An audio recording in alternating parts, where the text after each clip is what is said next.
Hi hello வணக்கம் welcome back to another video. இந்த வீடியோவில் நாங்கள் என்ன பார்க்க போகிறோம்னு பார்த்தீங்கன்னா, எப்படி சிக்கனை பொரிச்சு கிரேவி செய்கிறேன்னு தான் பார்க்க போகிறோம்.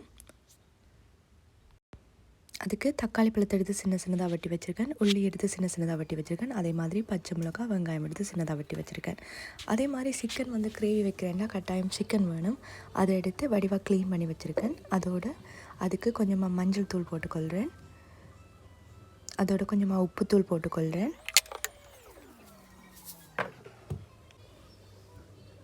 அதோட கொஞ்சமாக மிளகாத்தூளும் ஆட் பண்ணிக்கொள்கிறேன். அது நல்ல வடிவாக இருக்கா மிக்ஸ் பண்ணி வச்சுக்கொள்ளுவோம். ஏன்னா இதை நாங்கள் பொரிச்சு எடுக்க போகிறோம்.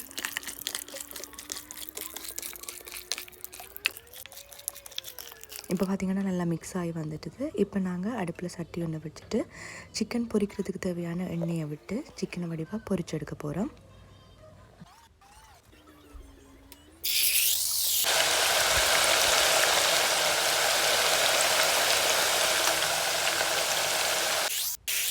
இப்போ உங்கள்கிட்ட இருக்கிற சிக்கன் கொஞ்சம் கோல்டன் ப்ரௌன் ஆகிற மாதிரி பொரிச்சு எடுத்துக்கலாங்க.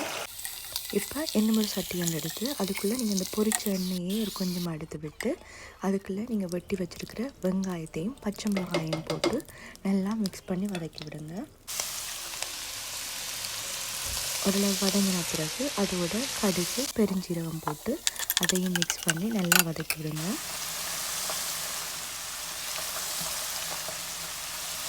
இதெல்லாம் நல்லா மிக்ஸ் ஆகி வதங்கி வரைக்குள்ள கொஞ்சமாக உப்பு போட்டு வதக்கினீங்கன்னா கொஞ்சம் குயிக்காக வதங்கும். இப்போ நீங்கள் வெட்டி வச்சுக்க பச்சை மிளகாயையும் உள்ளியையும் போட்டு வதக்குங்க. ஓரளவுக்கு லைட் அண்ட் கோல்டன் ப்ரௌனாக வந்த பிறகு அதுக்குள்ளே நீங்கள் வெட்டி வச்சுருக்க தக்காளி பழத்தையும் போட்டு நல்லா இருக்கும் மிக்ஸ் பண்ணி விடுங்க.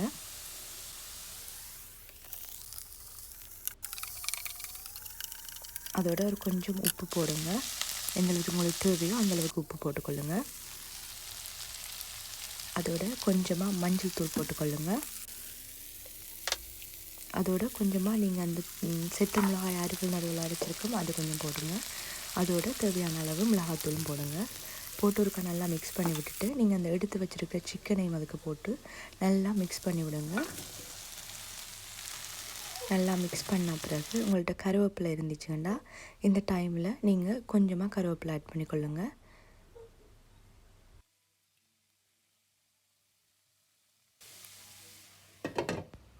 இந்த டைமில் அடுப்பை நல்லா குறைச்சிட்டு அப்படியே விடுங்க. இடைக்க மூடி விட்டுட்டு எடுத்து கிண்டி விடுங்க. நல்லா பிரண்டு வதங்கி ரொம்பவே டேஸ்டியான பொரிச்ச சிக்கன் கிரேவி ரெடி ஆகிரும். இப்போ பார்த்திங்கன்னா சூப்பரான பொரிச்சு வச்ச சிக்கன் கிரேவி ஜெஃப்னா ஸ்டைலில் எப்படி செய்கிறேன்னு பார்த்துருப்போம். ரொம்பவே டேஸ்ட்டாக இருக்கும். கண்டிப்பாக செய்து பாருங்கள். இந்த வீடியோ உங்களுக்கு பிடிச்சிருந்தால் மறக்காமல் சப்ஸ்கிரைப் பண்ணுங்கள், லைக் பண்ணுங்கள், கமெண்ட்ஸ் பண்ணுங்கள், ஷேர் பண்ணுங்கள். இன்னொரு வீடியோவில் சந்திக்கலாம். தேங்க்யூ ஃபார் வாட்சிங். Bye bye.